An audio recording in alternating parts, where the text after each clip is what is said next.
13 juin 2024, aujourd'hui est célébrée la journée de l'enfant africain. Chers pères, ce jour est le nôtre et il est commémoré cette année autour du thème « L'éducation pour tous les enfants en Afrique, l'heure est venue ».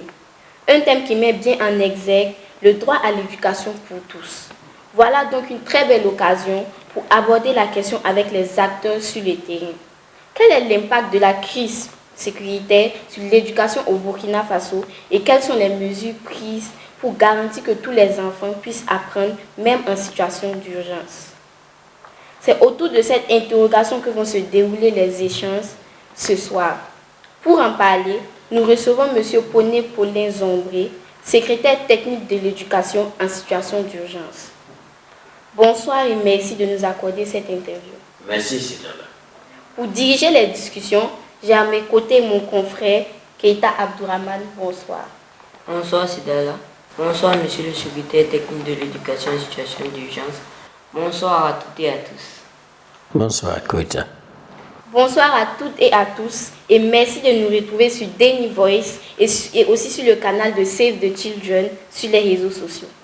Pour commencer, monsieur le secrétaire technique de l'éducation en situation d'urgence, pouvez-vous nous donner une vue d'ensemble de la situation sécuritaire au Burkina depuis 2015 et son impact sur le secteur éducatif? Merci, Sidala. Et je peux vous assurer que je ne suis pas spécialiste des questions sécuritaires, mais au regard des effets sur le système éducatif, je peux vous garantir que le système éducatif est le plus éprouvé aujourd'hui par rapport à la situation sécuritaire. Donc, c'est dire qu'aujourd'hui, nous avons, depuis le début de la crise, entendu parler d'enseignants tués, nous avons entendu parler de structures et d'infrastructures éducatives saccagées, nous avons vu sur certains espaces des fournitures scolaires qui ont été brûlées et tout ce qu'il y a autour de la question. Et donc, je puis te rassurer que ce n'est pas facile. Je voudrais aller un peu plus en profondeur cette première préoccupation.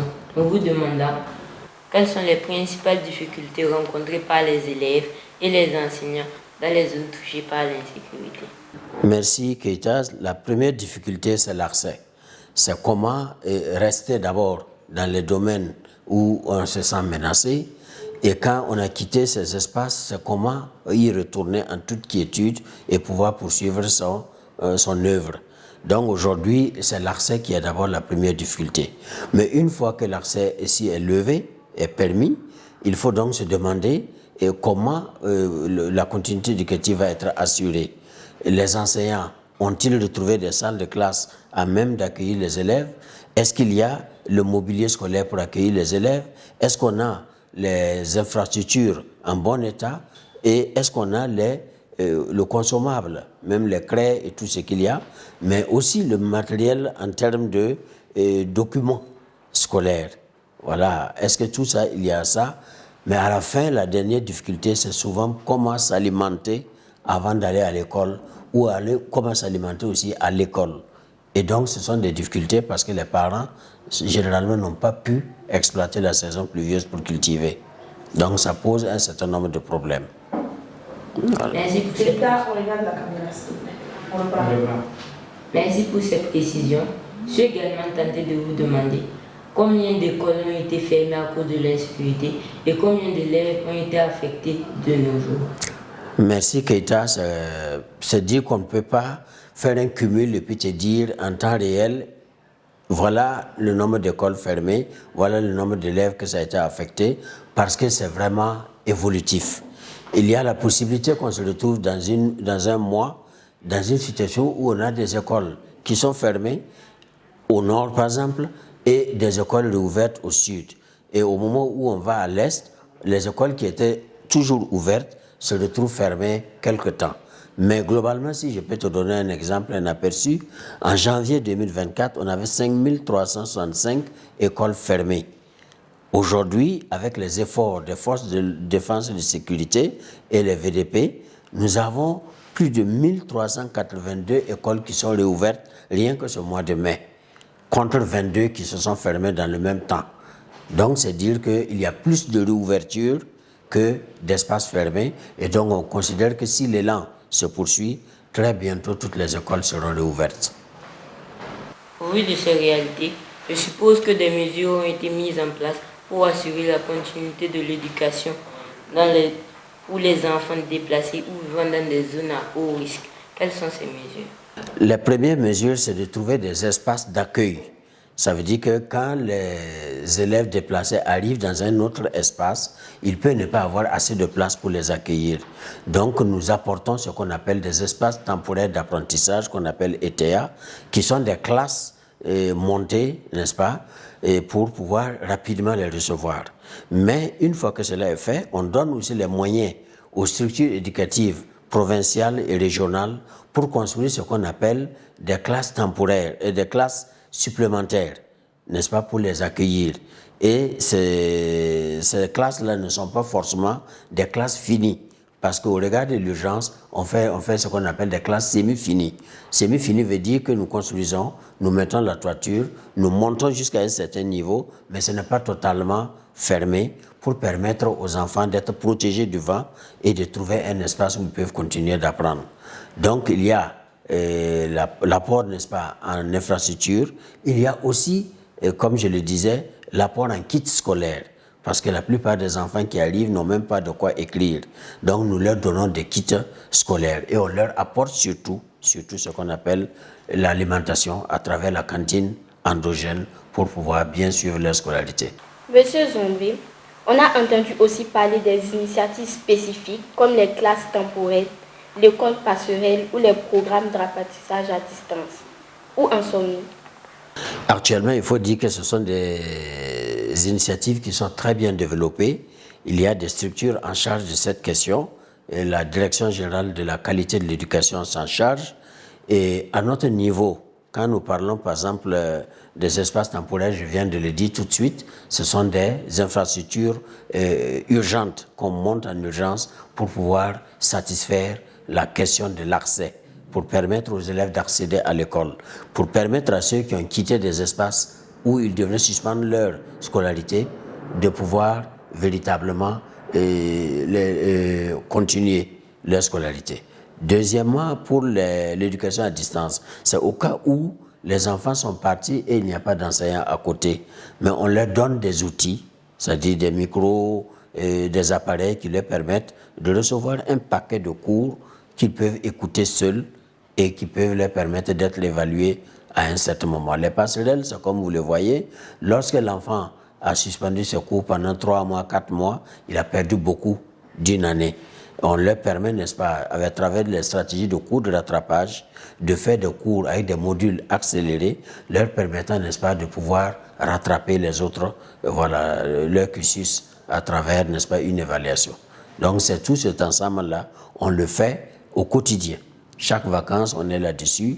Pendant l'année scolaire, on y est encore. Et dans ces efforts de rendre l'éducation accessible à tous, quels sont les principaux partenaires du gouvernement dans la mise en œuvre des solutions éducatives en situation d'urgence? Ah oui, nous avons des partenaires qui sont beaucoup intéressés. Et d'ailleurs, Save the Children, comme vous le dites si bien, est un partenaire de taille et qui nous accompagne dans ces différentes stratégies d'assurer la continuité éducative aux enfants burkinabés éprouvés. Nous avons aussi d'autres partenaires comme la coopération luxembourgeoise. Nous avons surtout ce qu'on peut appeler l'UNICEF, voilà, que vous connaissez, qui accompagne l'enfance, voilà, le développement de l'enfant. Nous avons, comment je peux dire, Parité. Nous avons bien d'autres partenaires qui sont tous à nos côtés et il faut le dire, grâce à ce soutien, nous sommes sûrs que nous n'allons jamais perdre la face. Comment les communautés locales sont-elles impliquées dans ces efforts et quels sont les plus grands défis que vous rencontrez dans l'implémentation des solutions éducatives en situation d'urgence? Quelles sont les solutions aux défis? Oui, effectivement, et vous savez que dans des situations anormales comme celle-ci, il faut compter beaucoup sur le génie de l'homme et la contribution de l'homme. Donc pour nous, l'éducation est un fait social et il est évident qu'on ne peut pas travailler sans les communautés locales. À travers donc les COGES, on arrive à amener tous les partenaires de l'éducation, les parents d'élèves, à pouvoir se contribuer à pouvoir contribuer à la sensibilisation des enfants, mais surtout à leur maintien à l'école. Parce qu'une chose est de pouvoir amener l'enfant à l'école une fois, mais lorsqu'il y a une situation difficile, comment rassurer l'enfant? C'est depuis la maison d'abord que les parents doivent rassurer l'enfant, éviter que son traumatisme ne soit assez grave pour qu'il ne puisse plus aller à l'école. Et ça, c'est le rôle des parents. Et nous contribuons d'abord à les sensibiliser à cela, et eux, en retour, ils nous aident à réussir l'action auprès de l'enfant. En plus de cela, l'épreuve la plus évidente, c'est comment maintenir l'école dans son état de fonctionnement. Aussi bien le matériel, la cantine et tout ce qu'il y a. Il faut bien que les parents contribuent. Et c'est ce qu'ils font, en tout cas grâce à la collaboration des uns et des autres. Et nous avons des partenaires qui nous soutiennent dans ce sens. Il y a Educo, comme je le disais. Il y a tous les autres partenaires, y inclus Save the Children, qui nous aident, l'UXDEV et bien d'autres, UNICEF surtout. Monsieur le secrétaire technique, malgré tous ces efforts, un problème continue de jouer négativement sur le maintien et la fréquentation des élèves dans les zones à fort défi sécuritaire. C'est notamment le manque de cantines scolaires dans certaines écoles. On connaît l'importance de l'alimentation dans le développement de l'enfant. Quelles solutions sont prises à votre niveau pour résoudre la question? Oui, il faut dire que le problème de la cantine scolaire, ce n'est même pas seulement lié à la situation de la crise. Vous savez qu'avec la déconcentration et la décentralisation, le ministère de l'Éducation nationale avait fait de cette politique de décentraliser la gestion de ces cantines entre les mains des collectivités un problème sérieux. Mais vous avez remarqué tout dernièrement, on a dû un peu leur venir en aide parce qu'on n'arrivait pas à être satisfait. Les commandes arrivaient très en retard et les enfants finalement n'arrivaient pas à avoir le repas, la ration qu'il leur fallait pendant l'année scolaire. Donc en plus de ces dysfonctionnements, on a constaté donc qu'il y a des zones où il est difficile, même si les vivres existent, de leur faire parvenir. Et ça, c'est une gageure. Et si on doit considérer que les parents eux-mêmes ont eu peut-être des difficultés pour produire, alors comment on peut assurer cette alimentation adéquatement? Ce sont des défis, mais s'il fallait dire comment on les relève, premièrement, l'État a pris ses responsabilités en essayant, n'est-ce pas, de centraliser les commandes et puis les dispatcher. On est sûr que ça, c'est une solution déjà qui est engagée. Deuxièmement, on s'est dit qu'avec la contribution des FDS, comme je le disais, beaucoup de zones seront libérées et des voies sont réouvertes. Donc, il y aurait des approvisionnements, comme vous le savez, et cela permet d'apporter des vivres dans les écoles. Donc, le tout réuni, on est dans une dynamique où, en tout cas, de plus en plus, il y a de l'espoir. Quels sont les plans à long terme pour garantir que tous les enfants puissent continuer leur éducation malgré l'insécurité persistante? Oui, l'insécurité est là et nous allons devoir travailler à la surmonter d'abord. Il faut la juguler, mais il faut que nous soyons mentalement préparés à ne pas laisser rompre la chaîne éducative. Parce qu'un enfant, l'évolution d'un enfant, ça n'attend pas. Donc, malgré la situation de crise, malgré la situation sécuritaire, tous les efforts sont mis au niveau de l'État pour que l'enfant puisse continuer sa scolarité. Et tout ce que nous faisons, toutes les actions qui sont entreprises, c'est en faveur de cela. Et donc, quand on fait les cours de rattrapage, quand on organise des activités de retour dans nos écoles, quand on trouve des formules alternatives d'éducation pour permettre aux enfants de rattraper le déficit, toutes ces actions-là sont en faveur du maintien du système éducatif à sa place. Comment voyez-vous l'évolution de l'éducation en situation d'urgence dans les prochaines années au Burkina Faso? Il faut dire que nous espérons que la crise d'abord ne va pas durer. Elle ne doit pas durer, elle doit s'arrêter. Et même si elle s'arrêtait aujourd'hui, il y a des actions effectivement de relèvement qui doivent être menées parce qu'un système éducatif, lorsqu'il a été un peu désorganisé, il y a encore des efforts à faire pour qu'il retrouve du moins son rythme tentant. Donc, il y a ce que nous voyons des défis énormes et le système est celui-là qui doit montrer qu'il y a de la résilience. Et ça a commencé déjà à se sentir. Les enseignants sont repartis dans les zones précédemment occupées mais qui ont été libérées. Les enseignants repartent, les fonctionnaires globalement repartent et aujourd'hui les parents ont de plus en plus confiance et on voit qu'ils contribuent à la sensibilisation autour de l'école pour que l'école soit toujours une réalité. Donc je n'ai pas de raison d'être inquiet. Le système éducatif va tenir et il tiendra toujours. Merci beaucoup, Monsieur Zombré, pour votre temps et vos réponses. Avant de conclure, avez-vous un message particulier pour les enfants et les jeunes qui nous écoutent, notamment ceux qui sont affectés par la crise sécuritaire? Merci Sidala. Et on a coutume de dire que les enfants, c'est l'avenir de la nation. Et si vous êtes l'avenir de la nation, il faut que vous-même vous compreniez que cette nation-là sera ce que vous voulez qu'elle soit. Obligatoirement, nous allons vous accompagner, mais c'est à vous aussi de prendre conscience que c'est sur vous que la nation entière compte pour ne pas disparaître. C'est ensemble donc, avec les enfants, les jeunes, les plus âgés, les vieux, que nous allons lutter d'abord pour éloigner l'idée terroriste de notre Burkina Faso, enlever la violence dans nos cerveaux et construire une nation prospère et paisible. Au nom donc de tous nos ancêtres, au nom donc de tous ceux qui nous sont chers, je puis vous assurer que l'espoir est permis. Et je demande aux enfants d'avoir confiance aux forces de défense et de sécurité, de prier pour eux jour et nuit, car tôt ou tard, nous allons remporter la victoire et développer notre pays.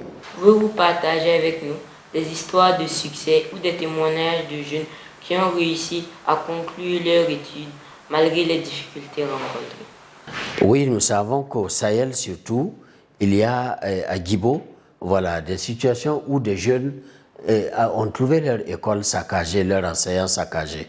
Mais vous savez qu'il y a ce qu'on appelle la politique de recrutement des animateurs communautaires. Les animateurs communautaires, ce sont des enseignants, en fait, des citoyens qui ont le niveau nécessaire pour enseigner, qui ont les rudiments de formation pour enseigner et qui se sont engagés comme volontaires pour retourner dans leur espace pour justement assurer la continuité éducative.